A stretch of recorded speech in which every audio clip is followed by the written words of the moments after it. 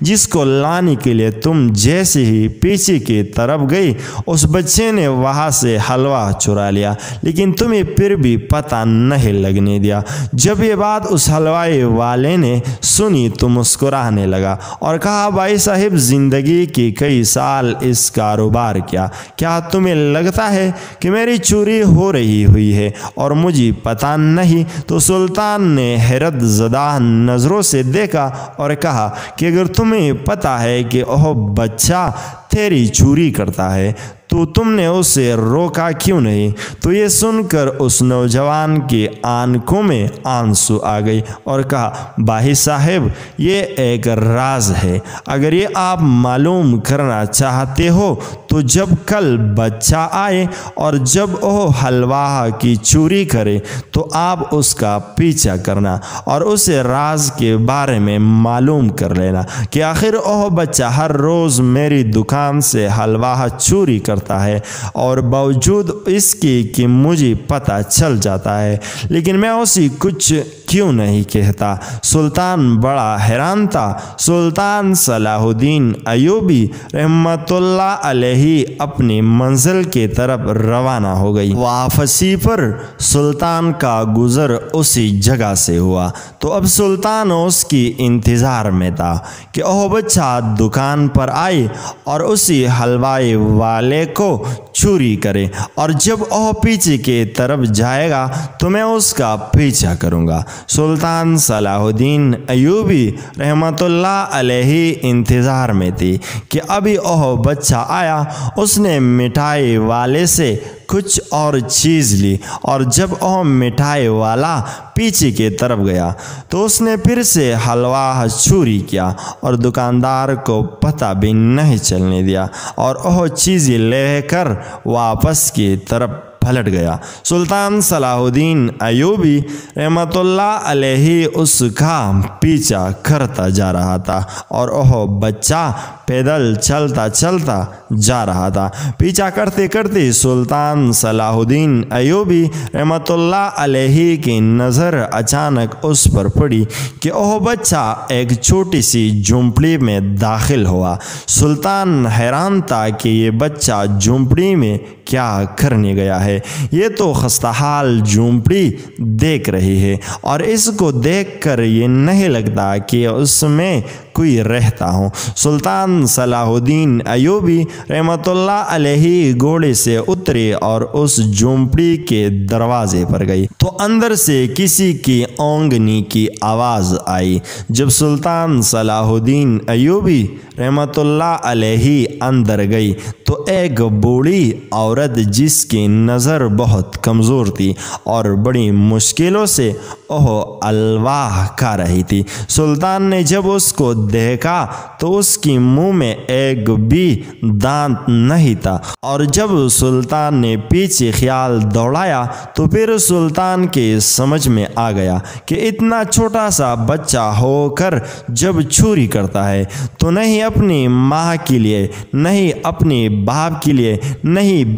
بہنوں کے لیے اور نہیں اپنے لیے، بلکہ ایک بوڑھی عورت جو اس کی کچھ نہیں لگتی اس کے لیے چوری کرتا ہے اور اسی بوڑھی عورت کو حلوہ دے کر اپنا سامان لے کر گھر کی طرف چلا جاتا ہے۔ معلوم کرنے پر پتہ چلا کہ اس بچے کے ماں باپ بہت کنجوس اور سخت ہے، لہٰذا وہ اپنے پیسوں سے بھی اس بوڑھی عورت کو کچھ نہیں کھلا سکتا، اس لیے مجبوری میں آ کر وہ اس حلوائی والے کی چوری کرتا ہے اور جا کر اس بوڑھی عورت کو کھلاتا ہے۔ اب سلطان صلاح الدین ایوبی رحمۃ اللہ علیہ اس دکان والے کے پاس گیا اور اسے انعام میں 100 سونے کے سکے دی اور پھر اسے سکے دی اور کہا کہ اب سے اس بچے کو چوری کرنے کی ضرورت نہیں، تم اپنے ہاتھوں سے اس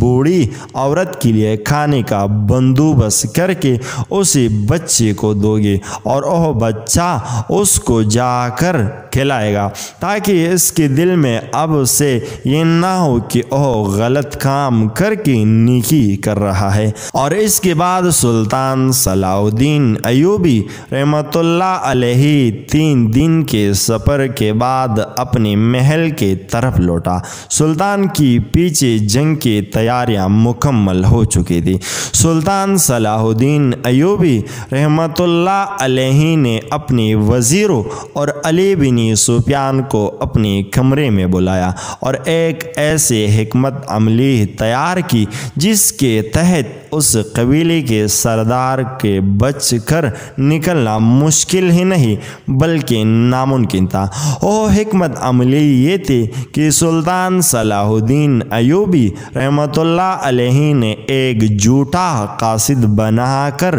اس سردار کی طرف بھیجا اور کہا کہ فلاں قبیلے کا سردار کسی جنگی مہم پر روانہ ہو گیا ہے، لہٰذا تمہیں اس قبیلے پر حملہ کرنا چاہیے۔ جیسے ہی اسے سردار نے چھوٹے سے قبیلے پر حملہ کرنے کے لیے روانہ ہوا، پیچھے سے سلطان صلاح الدین ایوبی رحمۃ اللہ علیہ نے اس کے قبیلے پر حملہ کر کے اس کے قبیلے کو آگ لگا دی اور تمام عورتوں اور ننگے مردوں کو رہا کر لیا۔ رہا کرنے کا طریقہ یہ تھا کہ سلطان صلاح الدین ایوبی رحمۃ اللہ علیہ نے بہت سارے لباس منگوائی اور لباس اسی حویلی کے دیواروں کے اوپر سے پھینکی گئی۔ ہر مرد اور عورت وہ لباس پہن کر باہر آتی گئی۔ سلطان صلاح الدین ایوبی رحمۃ اللہ علیہ نے ان کو سیدھا مصر میں لے آئے